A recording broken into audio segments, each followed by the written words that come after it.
बिहार में वक्फ की प्रॉपर्टी पे सरकारी स्कूल भी चल रहे हैं। अल्पसंख्यक कल्याण मंत्री हैं बड़े भाई जमा खान साहब, ये सब बैठ के तय कर रहे हैं। अंडा गठबंधन विरोधाभास का गठबंधन है। शिया सुन्नी का जो मामला है, ऐसे बहुत लोगों को शामिल नहीं किया गया। आज पाकिस्तान और हिंदुस्तान में जो दशा माँ भारती के संतानों का हिंदुओं का है, उनका पिछला भाषण भाजपा के खिलाफ हम देख रहे थे। जिनसे उम्मीद थी कि साथ देंगे, वो किसी न किसी बहाने अभी फिलहाल निकल गए। कांग्रेस के लोग इस देश को तोड़ने की भूमिका निभाए। हमारे माननीय मांझी जी को कैसा कैसा इसी विधानसभा में कहा गया। देखिए, विपक्ष का काम है एजेंडा बनाना। वक्फ इमलाक नहीं रहता, दान रहता तो तुरंत ये भाषा बदल जाती। नेता है ललन सिंह ने साफ तौर पर कहा है कि इसमें कहीं भी मुसलमानों का हक नहीं माना जा रहा है और इसमें कहीं भी मुसलमान के जो गरीब वंचित तबके हैं उनको हक दिलाने की बात। इंडिया गठबंधन ने एक स्टैंड ले लिया। स्टैंड न्याय योचित है। यह जो दान की ज़मीनें हैं, जो हमारे पुरखे जो हिंदू हैं और मुसलमान दोनों ने दान किया हुआ प्रॉपर्टी इसलिए दिया कि उसको समाज के काम में लगाया जा सके।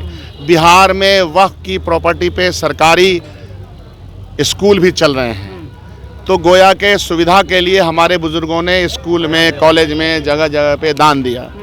इसका ऑलरेडी कॉन्स्टिट्यूशन में इसकी जगह दे दी गई है। इसको माइनॉरिटीज़ के लोग जो इसका देख रेख करते हैं, उनकी पोजीशनिंग संविधान के अंदर आर्टिकल के द्वारा दिया हुआ है। ये सब बहस हो चुकी है। भारतीय जनता पार्टी को अगर इसका नाम रहता वक्फ इमलाक नहीं रहता, दान रहता तो तुरंत ये भाषा बदल जाती। वक्फ लगता अरे ये तो मुसलमानों से रिलेटेड है। ये सिर्फ मुसलमानों से रिलेटेड नहीं है, ये इस देश के समाज के लिए है जिन लोगों ने दान दिया। उसी तरह से जो दान है, बहुत सारे मठ हैं, दान के हज़ारों एकड़ ज़मीन, उसका संचालन वहाँ के संचालन कर भी करते हैं, एक कमेटी बना करती है। तो अगर निगाह भारतीय जनता पार्टी की सही है तो चारों तरफ, चारों निगाहों से देखे, वक्फ की प्रॉपर्टी को अपने लिए हड़पने का और एक शगुफा छोड़ने का, एक झुंझुना बजाने का एक आदत पड़ गया है। तो जनता ललन सिंह को झुंझुना बजाने में बहुत मज़ा आता। उनका पिछला भाषण भाजपा के खिलाफ हम देख रहे थे, तो ऐसा भाषण दे रहे थे, लगता है कि भाजपा से तो कितना दूरी है। तो बड़का झूठा पार्टी के साथ जिन लोगों ने अपना तालमेल किया है, ये उनको मुबारक। यह लोग अपॉर्चुनिस्ट लोग होते हैं। हिंदी उसका क्या होगा मैं बोलना नहीं चाहता हूँ। हर आदमी जानता है कि अपॉर्चुनिज्म का हिंदी क्या होता है, द से शुरू होता है। मांझी और चिराग आरक्षण मामले पे झगड़ गए, कैसे देख रहे हैं? द से शुरू होता है तो क्या संकेत? हम कुछ नहीं बोला, हम तो भाषा के ज्ञानी लोग हैं, तो यह बात समझेंगे कि कुछ शब्द द से भी शुरू होता है, म से होता है, ह से होता है, क से होता है, ख से होता है, क ख तक से भी होता है। कुछ शब्दों की शुरुआत कहीं से होता है। तो इसीलिए वो तो ललन बाबू हैं, तो उनको जब मौका मिलता है, कभी इस पार, कभी उस पार, कभी इस गली, कभी उस गली, तो उनको आजकल मज़ा आ रहा है। तो मज़ा आ रहा है उनको। ये जनता दल यू के शीर्ष नेतृत्व है, वो तो शीर्ष नेतृत्व है ना, वो एक टेक्निकल नेता जनता दल यू में बनाए हुए हैं। तो टेक्निकली जो कहना है कहें। आपको भरोसा है कि कुछ पॉजिटिव आएगा? नहीं, दुनिया देश में तो आदमी भरोसा पे ही चलता रहता है। देखिए आगे देखो क्या है।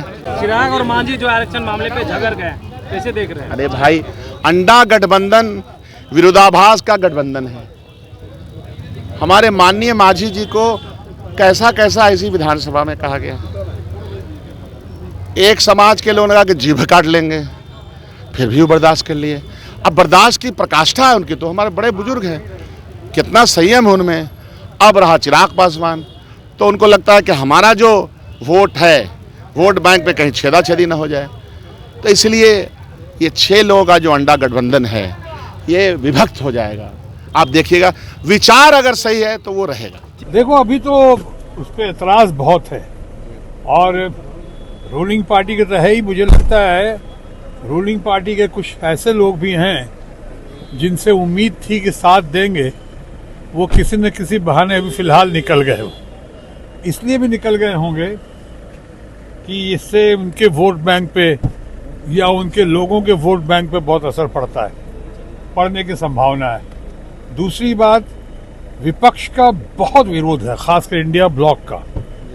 उनको ये लग रहा है कि जिसमें कोई महिलाओं को शामिल नहीं किया गया है, जिसमें ये धार्मिक मुद्दा के आधार पे एक विभाजन करने की कोशिश है, ऐसा विपक्ष का और इंडिया ब्लॉक का मानना है।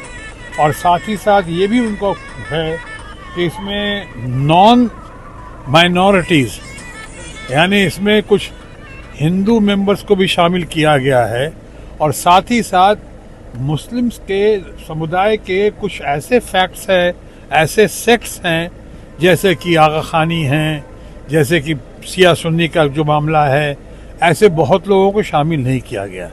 ये बात बहुत बिफर सकती है और बहुत बिगड़ भी सकती है। इसीलिए मेरा ख्याल है रूलिंग पार्टी को इसका एहसास हो गया था, और इसको बात को थोड़ी देर की समझदारी आई रूलिंग पार्टी को, और उन्होंने इस मुद्दे को अभी जॉइंट पार्लियामेंट्री कमेटी, या जिसे कहे बाद में अगर स्टैंडिंग कमेटी, जो भी है, कमेटी के तहत पेश कर दिया गया। कुछ लोगों का मानना है कि शायद ये ठंडे बस्ते में भेजा गया है, कुछ लोगों का मानना है कि इसको बहुत दिनों के बाद लाया जाएगा, या जब भी आएगा ये खेल होगा, और विपक्ष की तरफ से, खासकर इंडिया ब्लॉक की तरफ से खेला होगा। तो ये जो है, अभी इस पे ज़्यादा कुछ कहने की आवश्यकता है नहीं, लेकिन मैं ये कह सकता हूँ कि वाद विवाद इससे बहुत बढ़ रहा है, बहुत बढ़ेगा। लेकिन चूंकि इंक्वायरी कमीशन के पास है, यानी जांच पड़ताल के लिए भेजा गया है वहाँ पे, तो इसलिए अब इससे ज़्यादा कुछ इस मौके पे कहना ठीक नहीं होगा। सर, बिहार में भी मंदिर और मठ का पंजीकरण अनिवार्य कर दिया गया है। देखिए, मुझे भी इसके बारे में ज़्यादा जानकारी नहीं है, लेकिन मैं इतना ज़रूर कहना चाहूँगा, बिहार हो, बंगाल हो, दुनिया जहान हो, किसी भी कीमत पे विभाजन नहीं होना चाहिए। समाज में दूरियां नहीं पैदा करें। अब वक्त है हर हालत में, हर कीमत पे समाज को जोड़ने का, सबको एक दूसरे के साथ रह के मिल के चलने का, जियो और जीने दो की पॉलिसी के तहत आगे बढ़ने और बढ़ाने का। देखिए, कोई बदलाव अभी हुआ नहीं, अभी इस पे विचार हो रहा है, और विचार करने के लिए हमारे जो शीर्ष नेतृत्व है इस पे बात कर रहे हैं। हमारे नेता माननीय मुख्यमंत्री नीतीश कुमार जी, अल्पसंख्यक कल्याण मंत्री हैं बड़े भाई जमा खान साहब, ये सब बैठ के तय कर रहे हैं, और जो बेहतरी के लिए होगा उसके लिए ये लोग सोच रहे हैं, कोई बदलाव के लिए नहीं सोच रहे हैं जिससे कि किसी को कोई हानि हो जाए। वैसा कोई कार्य नहीं होने वाला। ने कहा कि सब कुछ ठीक हो रहा है, कहीं किसी तरह की कोई दिक्कत नहीं है, बावजूद इसकी एजेंडा बनाया जा रहा है। देखिए, विपक्ष का काम है एजेंडा बनाना। विपक्ष को आदत है कि अच्छा काम कुछ भी कीजिएगा तो उसको गलत ही बताएगा, इसलिए विपक्ष की बातों पर क्यों जा रहे हैं। आप आज तक बिहार में जो भी कार्य किया गया है नीतीश कुमार के द्वारा, आप उनके कार्यों को देख रहे हैं, और सारे कार्य सराहनीय है, और मुझे पूर्ण विश्वास है ये भी जो उनका फैसला होगा आगे भविष्य में, वो बिल्कुल सराहनीय फैसला होगा। ऐसा है कि नीतीश कुमार इस डिसीजन से कुछ नहीं नाराज। अब ये बात आप पूछ रहे हैं, आपको क्यों लग रहा है ऐसा कि खुश हैं या नाराज है? खबरें जो सामने आई है, नीतीश कुमार बिल को लेकर विरोध कर रहे हैं, वही ललन सिंह ने समर्थन किया है। ये कहाँ से खबरें मिली आपको? नीतीश जी ने बताया था आपको, उनसे तो आपकी बात हुई। जब सीधा सीधी बात, देखिए उसी बातों पे हम लोग नहीं जाएंगे, हम लोग जाएंगे अपने नेता की बातों पे, और हमारे नेता का निर्णय हमेशा बिहार के हित के लिए होता है, और बिहार वासियों के हित के लिए होता है।